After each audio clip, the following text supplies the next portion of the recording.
right. Hopefully this was a helpful module for everyone to understand the basics of, creating your own functions and the basics of objects. Objects are a really important thing. If this was a longer class, we would get into more about object-oriented programming because definitely a lot you could do with that.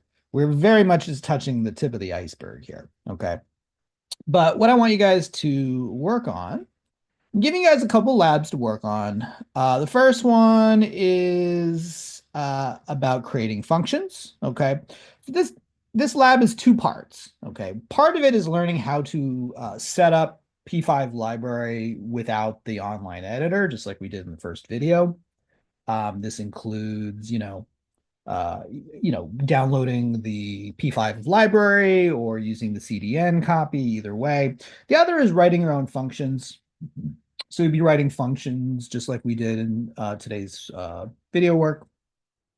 It's your standard kind of follow along Mr. Hurwitz type lab. The difference is when you download this, there'll be instructions that kind of explain kind of what I'm looking for. Here, this is the basics of objects. All right. So in this lab, once again, there's instructions. It's kind of a follow along type Mr. Hurwitz lab.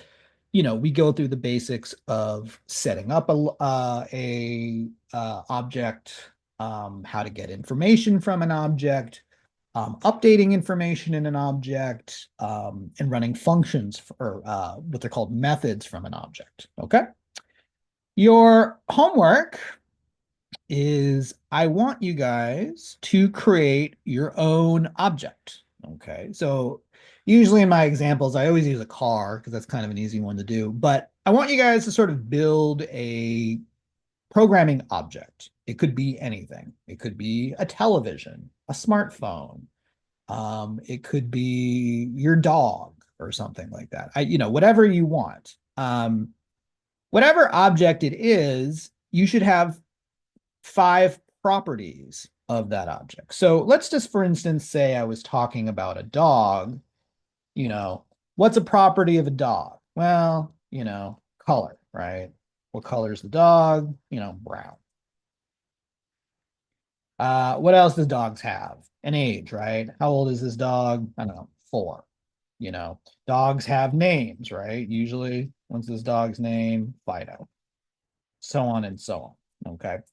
So they can be, they can be strings, they can be numbers, they can be Booleans, I don't know, is vaccinated true or whatever, whatever you want. So your object should have at least 5 properties, at least. You can have more if you want, just at least 5. It should also have 2 functions, also known as methods. Remember that a function, functions in general in programming do something. A function takes 2 numbers and adds them together and builds a circle. It makes something brown or blue or whatever, right?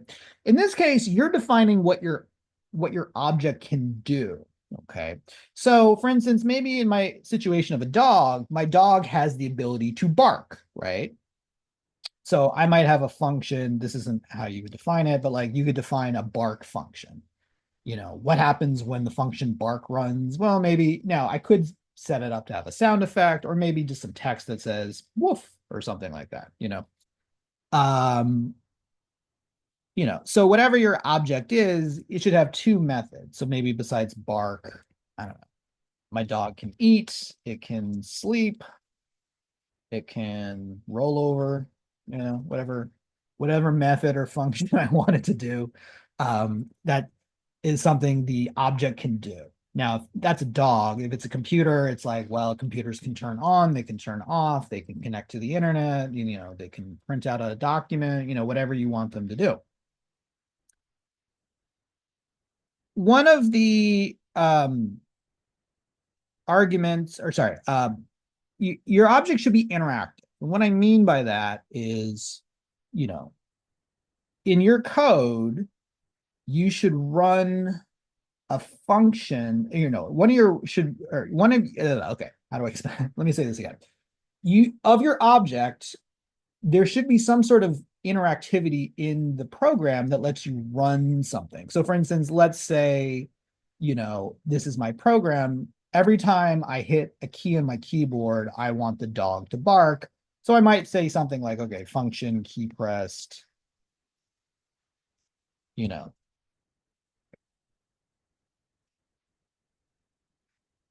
dog dot bark, right? And that's the function within, that's the method or the function within the dog object. Okay. So you need to have that. It should also have a way that you can pass it information. So maybe in somewhere in my function that I defined, my dog can say bark, could say woof or roar or whatever, So maybe it can pass some sort of argument like dog bark, woof, no, woof, or growl, or something like that. Okay. So it should be interactive. It should be able to pass a parameter, or sorry, an argument to your function that's in your object that has a parameter. Okay. All right. Let's talk about requirements for this project. One, you should be making this as a standalone HTML document. Okay. Meaning you're using Visual Studio Code or, brackets or Sublime Text or whatever coding program you want to use. I don't care. You should be writing it as an HTML document that's attached to either a, P5 document or to a CDN that's connecting to the P5 document. You can do either. I don't care. As long as it works, it's fine with me. You can write the P5 directly into the HTML document like we've been doing here. Or if you want to make it an external file like we did here with the standalone JavaScript file, you can do that too. It's up to you. I am not, it's kind of, at this point, it's kind of up to you. Your object should have at least 5 properties, as I talked about. When the program starts, I want you to basically list out all of the properties. So for instance, if this was my program and it's like, color, age, name, so on and so on, it would be something like, my dog, this dog is, and then dog dot color, right? So the result would be, this dog is brown, or, this dog is,